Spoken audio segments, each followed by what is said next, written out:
You see their stories on the news. There's a lot of talk about immigrants, about migrants, refugees, asylees, but who are they really? Jorge Zapata works on the border. He ministers to them. He knows Border Patrol agents. He understands from being right there and living among them. He'll help us understand a little differently. Stay tuned for Good God.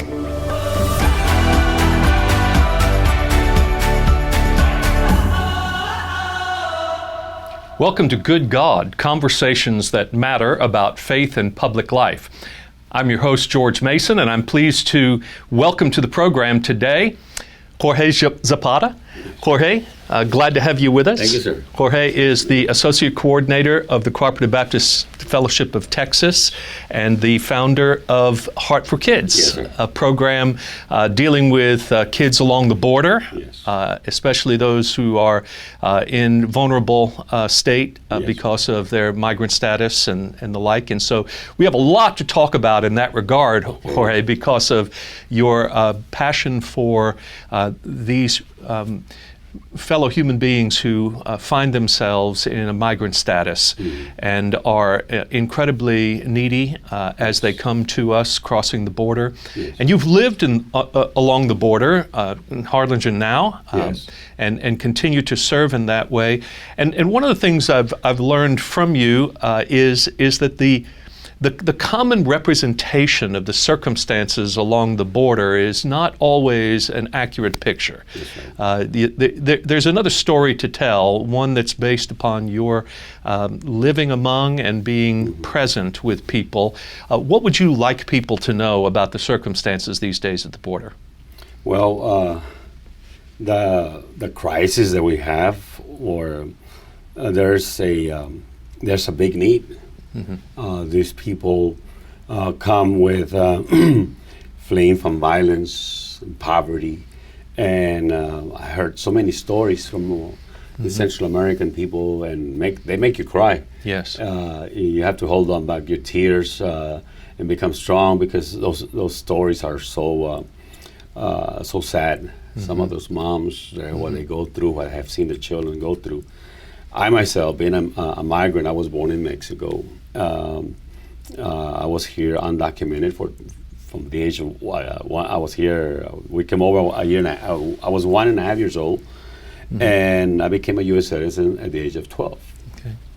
And knowing that life, knowing that we went back and forth into Mexico, and having that fear that what if we were taken back into Mexico, what would happen to me? Yes. That was a fear, and that's what we see here in the United States.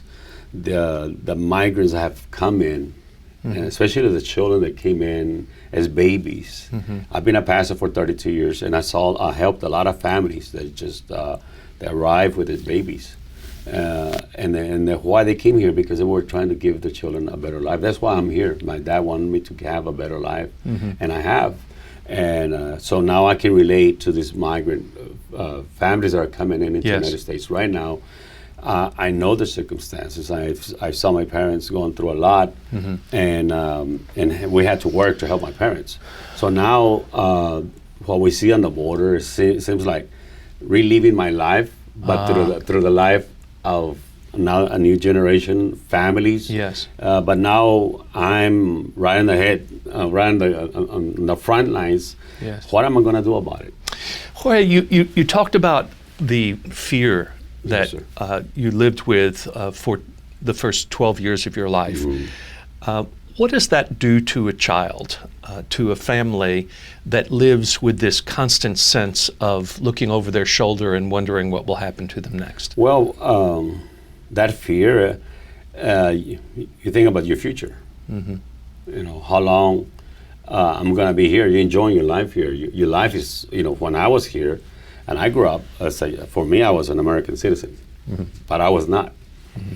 I grew up in kindergarten, first grade, saluted to the American flag, mm-hmm, and pledged allegiance to the flag, and we sang, and all those songs that we sang in school. But still, you that was in the back of your mind.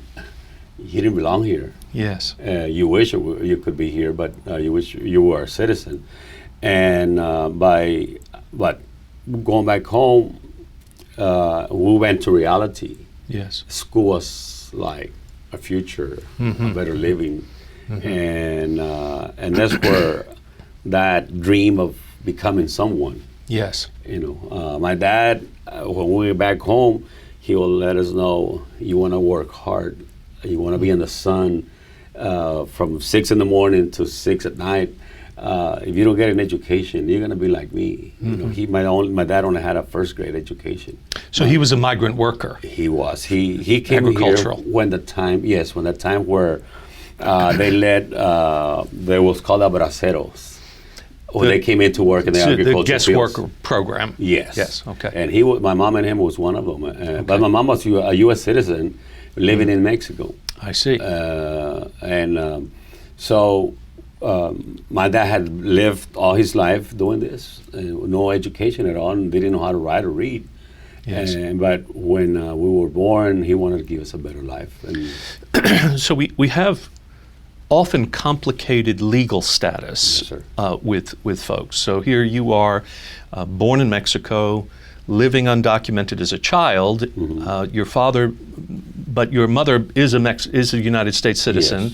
and she was living in Mexico, Yes. and then together the family is in the U.S., but different status. Yes. And this is true for a lot of folks who are living in the shadows in the Yes. United States at this point, right? Wondering about what their future is, and yet they're often working and contributing, many times paying taxes, Yes. avoiding any possible confrontation with the law. Yes, yes. And now things seem to be even more anxious for them because of the recent ICE raids, for instance, in Mississippi. What are you seeing among this population now? What are you hearing from them? Well, there's fear. Yeah. There's, they don't know if they get out of the house, going to work, they're going to be stopped. Yes. And a lot of them they don't want to, they go at, a speed limit. They don't want to break the law because if I get stopped, I know, they're going to be Yes. pulled. So a lot of people are living with that anxiety, the children. Yes. They have that also that anxiety about what if mom or dad is being taken away. My mom was a U.S. citizen, my dad wasn't. Yes. All right. So you could have been separated. Yes. Your parents separated, children separated from as we have seen in these recent times with family separation. So the border itself there's the question about the nature of borders between countries. You've lived there, and you see it as not something that's a strict line in the ground, but as a kind of way of looking at the way people relate to one another across cultures. What reflections about borders can you give us from your experience? Well, growing up, I saw the difference. For me, it was a bridge, a river. Yes. And been living in the United States, you see the abundance at the Rio Grande Valley is an agriculture community. Yes. And you see the abundance, but you cross the border just like the moment you go into the Mexican side, you see the poverty. You see, right in the bridge, children and moms are asking you for money. Yes. And as you walk into the downtown area, it's totally different. What makes a difference? A river. Right. There is abundance. Yes. And a river on the south side of the river is poverty. And now that I've lived, when I came to pastor in East Texas, I saw that there's no difference because you see, in the city there's the rich side and the poor side. Well, right. A railroad Yes. divides the community, or a highway or a street divides the community. You see abundance. Children on the poverty side, they drive and say, "Wow, see these big houses, nice cars," but then you go back to your neighborhood. You go into the misery, and that's what we see in the borders. So the what we're really nations. talking about is nature itself Yes. knows no borders. Yes. The river doesn't understand where it is. No. You know, the land itself doesn't understand which side of a map it's on for a country. But what we do see is economic disparity, Yes, sir. opportunity difference, educational difference, and this comes from a long history of the way people view life together and prosperity and business and investment and all those sorts of things.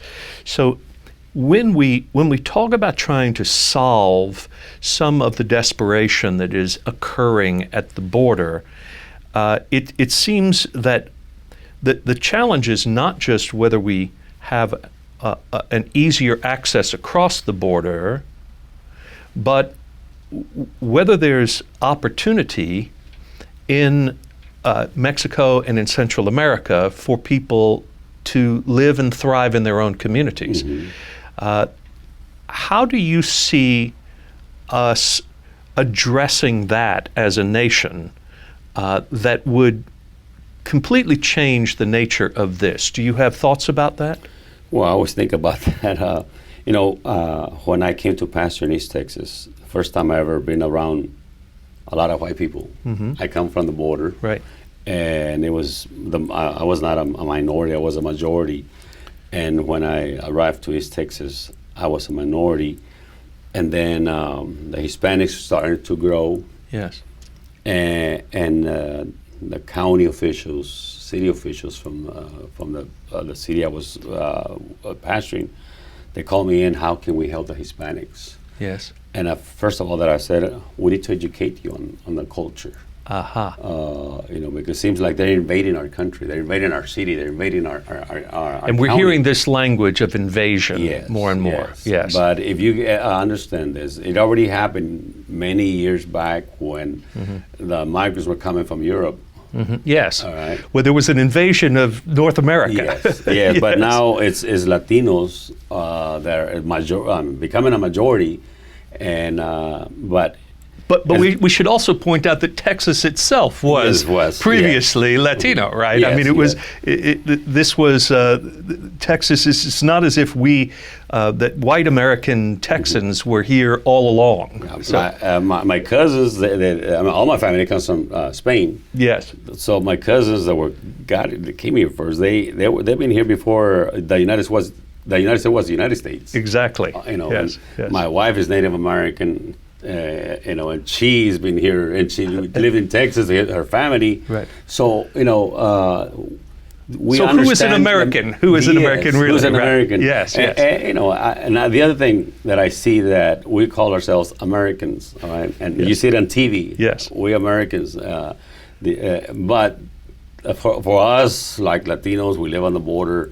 Well, everybody's American, even in Mexico. I had to tell the Border Patrol, right, when he asked me, "Are you American citizen?" I said, "Sir, I'm a U.S. citizen. If someone comes in, you ask an American citizen, he understands that he lives in the continent American. Yes, he's an American, right? But you're going to put him in jail because he said he was an American. You need to change your vocabulary, saying, "Are you a U.S. citizen?" So words matter. Yes, yes, yes. And so it's education. Yes. And then now that I lived in East Texas, work with a lot of Central American. I understand the culture. Yes. Understand why they were here. I lived on the border with the Mexican, and I learned the culture. That I learned that I was not Mexican. I was more of a U.S. citizen than a Mexican, because I noticed that hey, this is not my culture, and I thought I was Mexican.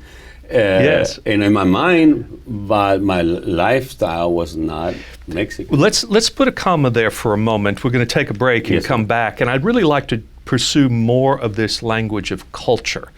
What is a culture? Because you've talked about different cultures, and I think at the heart of a lot of what's going on right now in our conversation about immigration, it's this question of culture. So let's take a break and we'll be right back. Thanks, Jorge. The Good God program is a project of Faith Commons, a nonprofit organization that I founded in 2018 to promote the common good. Think of a commons on a campus and how you can bring all your faith and people from all corners of the campus together. Think of the city that way. Think of the country that way. Faith Commons aims to bring people together to promote greater understanding and peace throughout our communities. You can find more information about it at faithcommons.org. We're back with Jorge Zapata, who works on the border as a minister, as an agent of relief and comfort, and an encourager to those who are in our country, whose status is sometimes uncertain. And he's been teaching us a great deal, I think, about what the mentality and the experience is of migrant persons. Jorge, we were talking a bit about culture. Yes, sir. So there is a sense in which much of the anxiety of white Americans today is that there is a growing presence of Latinx persons in America bringing a different way of life with them, different culture that is somehow infringing upon an established culture that feels more American, United States, as you said earlier. But culture is not an easy thing to define. When you talk about how you thought maybe that you had more of a Mexican culture, but you realized you were more part of a U.S. culture, Yes, what would be some indicators of that? How is that different? Well, being around the Latinos that I was pastoring, Yes. immediately I found out that I ate Mexican food from the border. Yes. It's more Tex-Mex, we call it. Tex-Mex Yes, food. right, Tex-Mex. Not But really then- Mexican. Not really Mexican. Yeah. But then you come to a family that are from Mexico, and their food is totally different than I used to taste. Right. And then you visit the Latinos from Central America, it's totally different than the Mexican food. Yes. And then South America. And I started learning that my vocabulary, I was pastoring and I was preaching, and Sunday mornings after my sermons, a lot of my church members came and said, "Pastor, I didn't understand a lot of things you were saying." I said, Well, what do you say? You were both speaking Spanish. Yes, I thought I was speaking Spanish. I was doing a lot of Tex-Mex. Okay. So I had a gentleman that he was from Ciudad Acuña.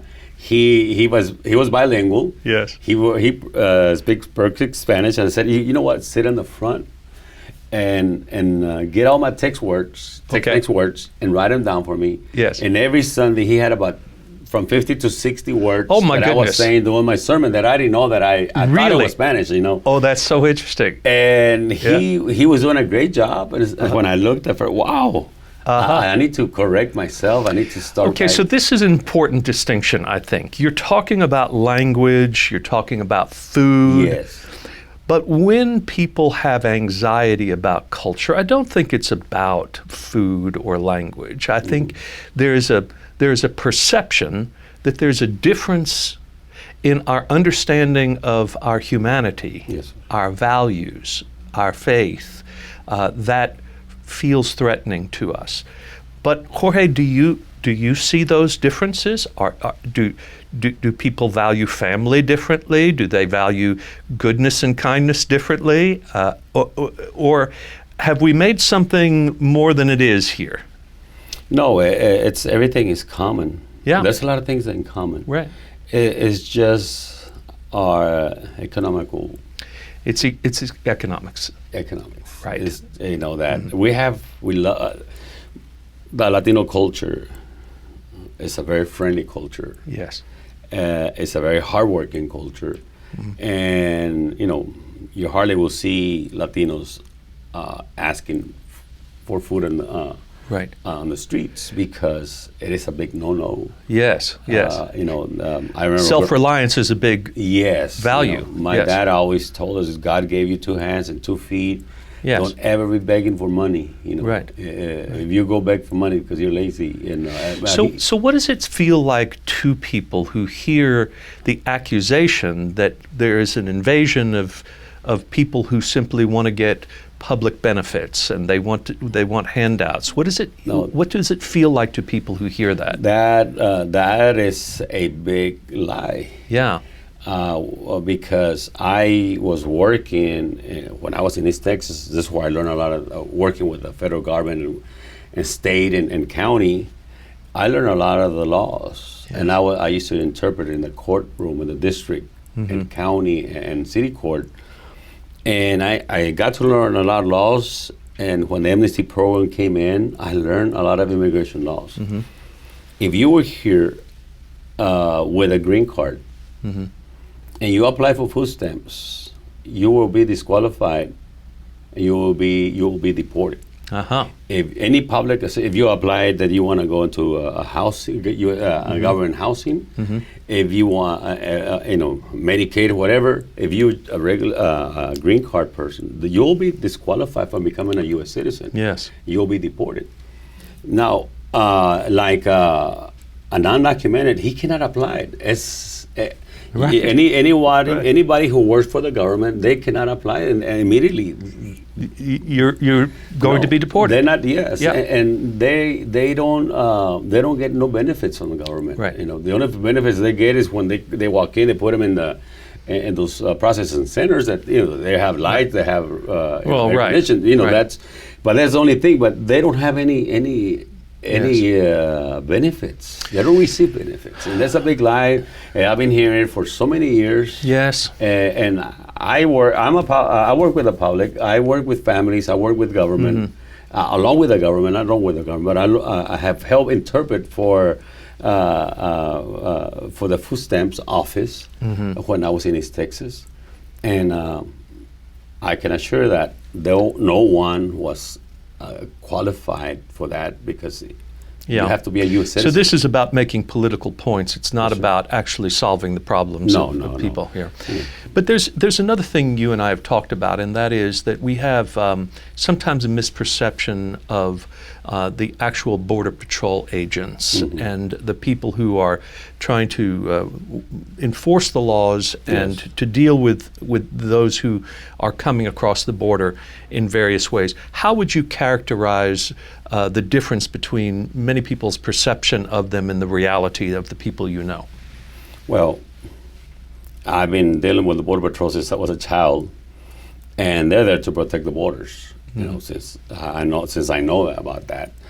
But now that I've been working on the border, and now that this, with the refugees that are coming in, I went on a tour with the Border Patrol, and I was in the van with them. We were several pastors, and this was in El Paso, Texas. And we got to right under the bridge. They had apprehended 40 refugees coming from Central America, and they were already on the U.S. side. The Border Patrol agent said, "You want to stop and minister to these people?" And I looked at him. Can we do that? I thought it was against the law. I said, "No, sir, you can do that." And said, "Before you get off, look at the faces. Nice. They're afraid. They look at the children that hold on to mom's leg or the dad's leg. Yes. The young girls that were there, very holding on to each other. Seeing that and to understand how we can get down and minister to them. Yes. And he said, give them some hope." So what we're saying here is that Border Patrol agents do not establish policy. No. They don't decide what they're supposed to do. They're simply doing their job. But there's a human kindness in them that you've seen, Yes, sir. and that we should respect in the work that they do. In my family, there's family members that are in the Border Patrol. My son-in-law He's with Homeland Security with U.S. With the Customs. Yes. And our nephew works for the Border Patrol, and he works in the processing center. And he's burned out. He's tired. Yes. You know, as I've been working on the border with some pastors that are helping refugees in the churches, I see pastors. I see their faces burn out. The volunteers in the church burn out, and it's just been 2 months. Yes. And I told myself, and I was, as I always observing, and I said, if these pastors in 2 months they're burned out, how about our Border Patrol agents? Yes. They're tired. They're working long hours. Yes. You know, they are there. Like what the Border Patrol told me, that they didn't apply to become babysitters. Right. They didn't apply to become social workers. They didn't apply.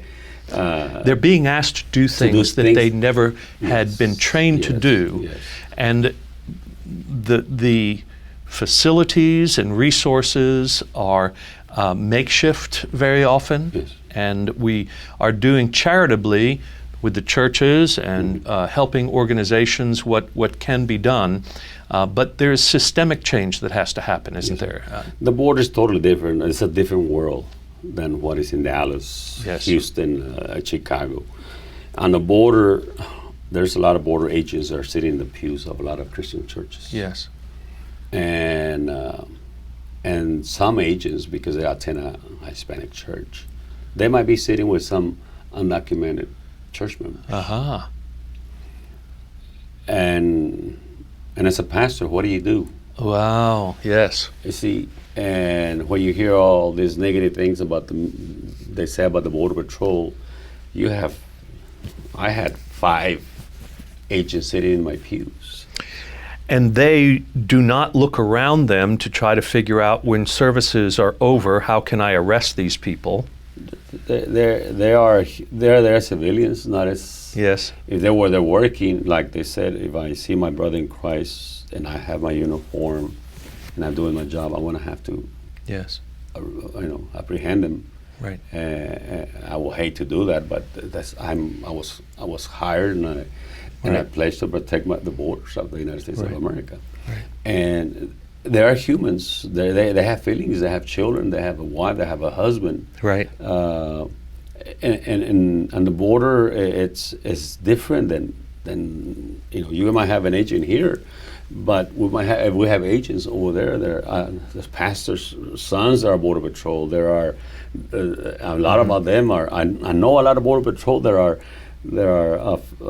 children of some of my friends and pastors and deacons and but